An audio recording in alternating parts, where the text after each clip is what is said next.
Loyola Café.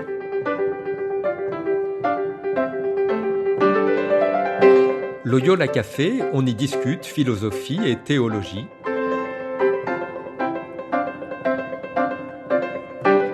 C'est là que chaque semaine, Isabelle et Parnell dialoguent avec un enseignant des facultés Loyola Paris, le temps d'un café. L'émission d'aujourd'hui est animée par Isabelle de la Garandrie.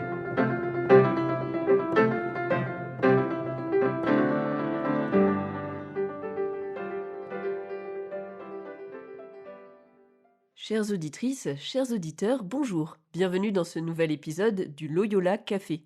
Nous recevons aujourd'hui Étienne Grieux. Étienne Grieux, bonjour. Bonjour. Étienne Grieux, vous êtes jésuite, docteur en théologie, mais cette fois-ci, ce n'est pas tout à fait pour le fait que vous donnez un cours ou un ouvrage que nous vous recevons. C'est en effet que vous êtes l'ancien recteur d'ici et que l'an dernier, vous avez pris une année sabbatique durant laquelle vous avez lu, entre autres choses, l'œuvre de John Henry Newman.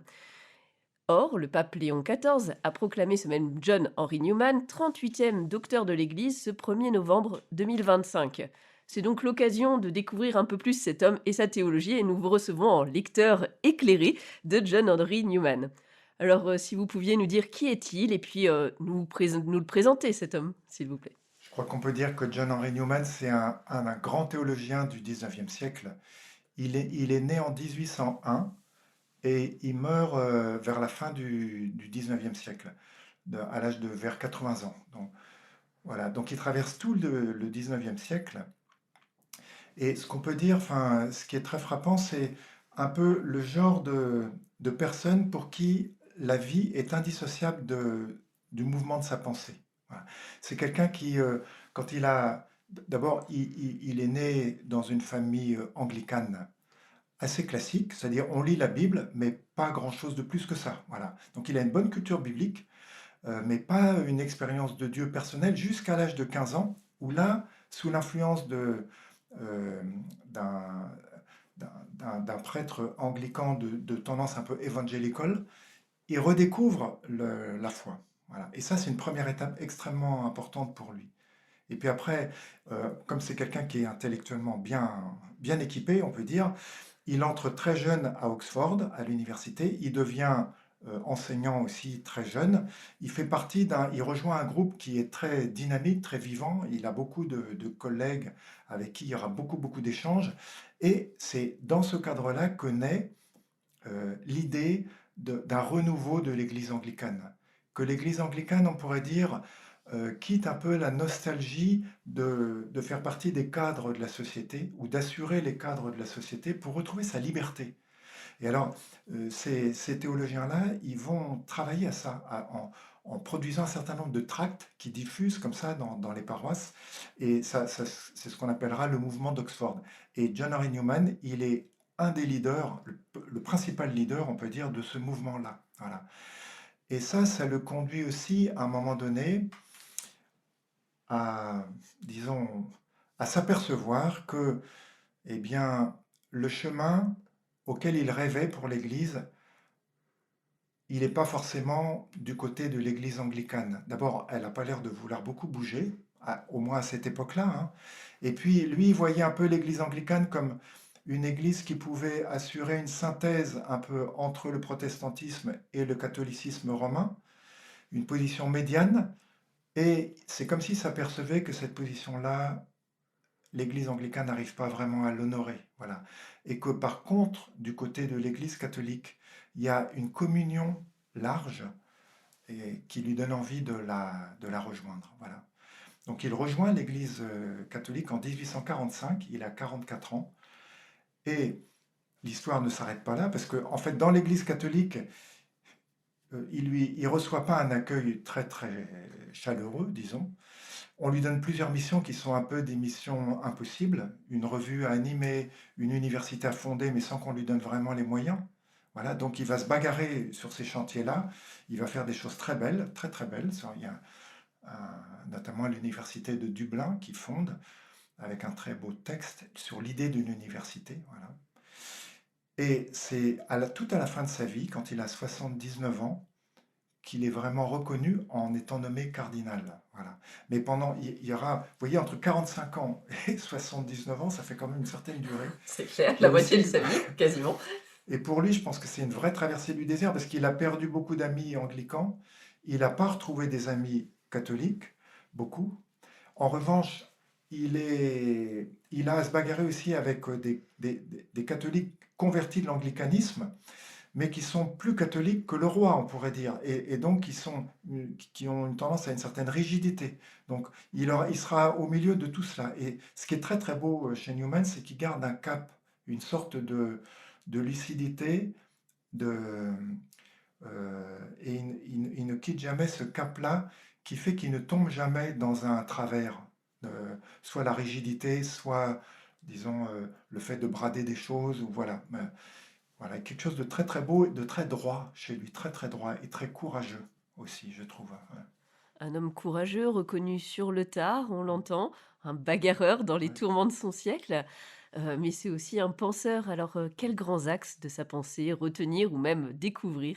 Je pense que c'est quelqu'un qui est passionné par l'Église, qui cherche à aider l'Église à être fidèle à sa vocation, on pourrait dire, et qui veut une Église libre, libre de pouvoir confesser sa foi, libre de prendre des risques. Voilà, et justement, il reprochera à l'anglicanisme d'être trop engoncé dans des tas de positions institutionnelles qui l'empêchent d'être vraiment libre. Voilà. Alors ça, c'est un premier point. Mais disons, une autre chose qui me touche beaucoup chez lui, c'est qu'il a toute une réflexion en débat avec les courants philosophiques et théologiques de son temps, ou disons, et de son ère géographique, c'est-à-dire c'est plutôt le monde anglo-saxon, et c'est les grands penseurs de l'empirisme britannique, hein, Hume, Locke, etc., etc. Et cetera. Et je trouve que pour moi, une œuvre très, très importante, c'est The Grammar of Assent, qu'on traduit la grammaire de l'assentiment, dans laquelle il débat avec des courants rationalistes qui avaient tendance à vouloir rejeter la foi du côté de l'irrationnel et du coup de ce qui n'est pas conséquent, on pourrait dire. Et lui, il va se bagarrer pour dire, mais vous savez, il y a plein de certitudes qu'on a qu'on ne peut absolument pas prouver. Et tout ce qui est de l'ordre de la relation notamment. Voilà. Et la foi, c'est quand même de l'ordre de la relation avec quelqu'un. Hein. Et donc, dès l'instant qu'on est dans ce champ-là de la relation, on peut être certain, par exemple, de la confiance que me fait quelqu'un, mais sans que je puisse le prouver. Voilà. Eh bien, il va bagarrer avec son époque, disons, et avec les intellectuels de son époque pour dire, surtout, ne rejetez pas la foi du côté de l'irrationnel, parce que il y a vraiment des choses qui sont de l'ordre de la raison, mais ce n'est pas une raison raisonnante avec des démonstrations A plus B, etc., etc. Mais c'est une raison qui aboutit à une certitude aussi, voilà, mais qui ne se démontre pas de la même manière, mais elle est tout aussi valable et elle correspond très bien à l'esprit humain. Voilà. Ça, c'est des choses extrêmement précieuses qui restent tout à fait d'actualité pour nous théologiens aujourd'hui. Oui, donc un penseur à lire, encore aujourd'hui. Vous avez mentionné, là, cette grammaire de l'assentiment, l'idée d'université précédemment, mais pour nos auditrices et auditeurs qui voudraient ouvrir Newman, par quelle œuvre commencer? Ben, disons, c'est une œuvre que moi-même, j'avoue que c'est pas ce que j'ai lu en premier, mais je pense que ces sermons, ces homélies, c'est vraiment un trésor. C'est vraiment un trésor parce qu'il commente la parole de Dieu, voilà, et il fait ça. C'est un pasteur en même temps, Newman. Il a beaucoup, beaucoup attaché d'importance à, disons, à ce que les auditeurs puissent être rejoints vraiment et être nourris dans leur foi. Voilà. Et donc, c'est la collection de ces sermons, ça fait plusieurs volumes, hein, donc il y a de quoi faire. Hein. De quoi Et occuper quelques années.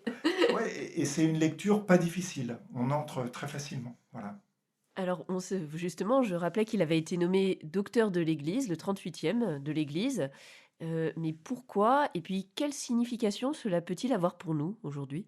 Alors, je pense que parmi les docteurs de l'Église, il y a quand même des figures très différentes, parce que vous avez quelqu'un comme Thérèse de Lisieux, qui est morte très jeune, qui n'a pas fait d'études de théologie. Hein.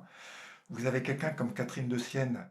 J'ai entendu dire, je ne suis pas sûr, mais j'ai entendu dire qu'elle ne savait pas lire ni écrire. mais qu'elle avait beaucoup, ça n'empêchait pas qu'elle avait une culture théologique très très vaste, et une culture biblique aussi, mais et qu'elle a dicté ses textes. Voilà, c'est tout simplement, ça correspond à une époque où les femmes, souvent, on leur apprenait pas à lire et écrire. Je suis pas sûr de moi pour Catherine de Sienne, hein. Mais en tout cas, disons, parmi les docteurs de l'Église, vous avez des gens qui sont des super académiques comme Newman, ou voilà, et puis vous avez des pasteurs aussi. Antoine de Padoue, par exemple, hein, c'est un docteur de l'Église aussi. Voilà. En tout cas, il me semble qu'à chaque fois, ce sont des personnes qui ont apporté quelque chose à l'intelligence de la foi, quelque chose où l'Église a pensé que vraiment il y avait quelque chose de précieux qu'il ne faut pas perdre. Et c'est une manière de mettre en valeur l'enseignement reçu de la part de ces personnes-là. Voilà. Ils ne sont pas forcément des théologiens patentés ou professionnels. Une grande diversité comme le peuple de Dieu tout entier, Oui, non, tout à fait, finalement. tout à fait. Ouais. À cette occasion, Newman a également été proclamé copatron de l'éducation. Pourquoi? Je pense que, alors par exemple, le texte qu'il a écrit sur l'idée d'une université à l'occasion de la responsabilité qu'il a eue d'ouvrir une université, de fonder une université à Dublin, ça a été l'occasion pour lui de mettre en œuvre des convictions pédagogiques qu'il avait acquises à Oxford, mais à Oxford, il a bagarré aussi parce qu'il voulait donner beaucoup plus d'importance au tutorat, c'est-à-dire à l'accompagnement personnalisé des étudiants, et à leur instruction religieuse, que ce soit pas seulement, disons, des choses théoriques, mais qui ait une dimension, on peut dire, d'accompagnement un peu spirituel, je pense. Voilà. En fait, je crois que dans sa manière de voir l'éducation, il a vraiment la vision intégrale, c'est-à-dire c'est l'être tout entier qui doit être enseigné, et c'est pas seulement la tête. Voilà. Et alors, je pense que c'est ça qui fait que il a reçu, disons, on met en relief aussi cet aspect de son enseignement. Alors, on le disait, vous avez pris le temps d'ouvrir Newman durant cette année. Quel est le point que vous avez le plus apprécié dans votre lecture, de Newman? Et puis peut-être en quoi peut-il nous aider, nous aussi, à notre tour? Alors, ça ferait revenir sur ce que je disais tout à l'heure sur le rapport à la raison. Je crois qu'il insiste beaucoup pour dire que l'expérience du croyant, l'expérience première, c'est pas une expérience d'abord de conviction, et du coup, ça veut dire que les dogmes, la doctrine n'est pas première dans l'expérience du croyant. Les dogmes, la doctrine sont très importantes, il lui donne beaucoup d'importance, mais ce sont des auxiliaires pour aider l'expérience de Dieu du croyant, pour la guider, on pourrait dire pour lui éviter d'aller dans le décor. Voilà. Et, mais alors, ça, c'est un point très très important pour nous aujourd'hui, parce que ça veut dire que ce qu'on a à faire comme théologien et comme membre de l'Église qui professons une foi, c'est pas avant tout de s'assurer que les choses sont bien en ordre, sont bien dites comme il faut, mais c'est de s'assurer que les personnes sont nourries et que, disons, tout ce qui est de l'ordre de la doctrine, c'est pas à mettre en avant comme étant la chose vraiment essentielle et première et ultime de l'expérience du croyant.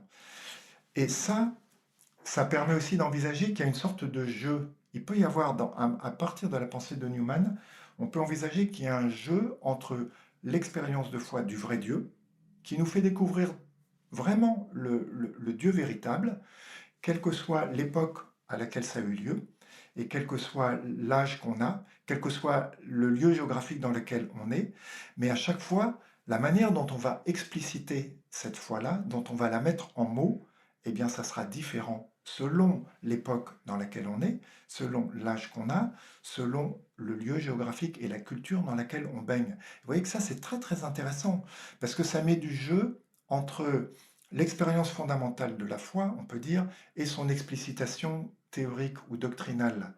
Et les choses ne sont pas collées. Voilà. Et ce jeu-là, ça permet d'envisager notamment que le dogme de l'Église, bah, il évolue. Il a aussi toute une réflexion sur le développement du dogme. C'est pas d'un seul coup que on a formulé le dogme de la Trinité. Voilà. Ça ne pouvait pas venir d'un seul coup. Il fallait que ça mûrisse. Il fallait que petit à petit, on prenne conscience de ce qui nous a été donné et qu'on le mette en mots. Voilà. Eh bien, de la même manière, on peut dire que, par exemple, selon les cultures du monde, on n'aura pas les mêmes manières d'expliciter notre foi. Et à chaque fois, les manières nouvelles de l'expliciter, ça sera un enrichissement. Voilà. Ça, c'est des choses extrêmement précieuses pour aujourd'hui. On pourrait même parler de remède contre une tentation d'uniformité ou de rigidité, Oui, finalement. tout à fait. Ouais. Alors, nous approchons de la fin du podcast. Un mot de la fin? Eh bien, je crois que Newman, c'est une très belle personnalité. C'est une personnalité de quelqu'un, moi j'aime beaucoup sa droiture, son courage et en même temps sa délicatesse. C'est-à-dire c'est quelqu'un qui ne veut jamais forcer les choses. Voilà. Et à cause de ça, il me semble que c'est un très bon compagnon pour aujourd'hui, pour les croyants. Merci beaucoup, Étienne Grieux, de nous l'avoir présenté. Merci beaucoup Isabelle. Et quant à nous, chères auditrices, chers auditeurs, à bientôt pour un nouvel épisode du Loyola Café. Au revoir.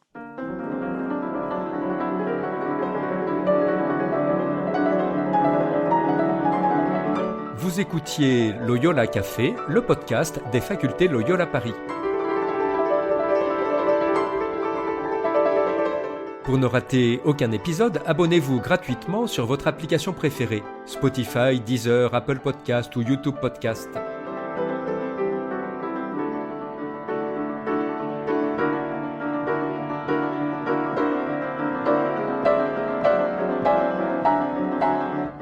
Et sur notre site internet www.loyolaparis.fr, découvrez l'ensemble de nos cours et conférences en philosophie et théologie. À bientôt.